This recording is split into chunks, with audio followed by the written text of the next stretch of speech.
Hello' বন্ধুসকল, আজি আনিলোঁ এইটো আৰি মাছ। দেখিলে ন, আৰি মাছ দেই। আমাৰ বেটিহঁতে চিনিয়ে নাপায় কি মাছ কৈছোঁ নেজানো কৈছে।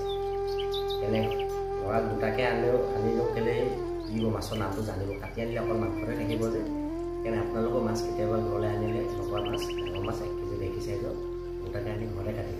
তেতিয়া ল'ৰায়ো নামখিনি গম পাব। বৰালি মাছ কাটো, আৰি মাছ কাটো, মাগুৰ মাছ কাটো, চব দুটাকে মানে দেখাই ৰৌ মাছ আনিলেও গোটাকে লৈ আহোঁ কেতিয়াবা। চব শিকাই দিছোঁ আপুনি নিশিকে যে। তাকে আজি এইটোৱে আনিলোঁ। আজি সাঁজলৈ আৰি মাছ বুলি কয়। কিনা হাঁহত ঠোঁটলৈকে মঙহ বুলি কৈছে, সেইকাৰণে নেগুৰ বাকলিটো থৈ দিছোঁ তাৰমানে, এনে দিয়া নাই। তাকে অকণমান দেখুৱাই দিলোঁ বাৰু। মাছটো কাটি লওঁ। এতিয়ালৈ বাই বাই।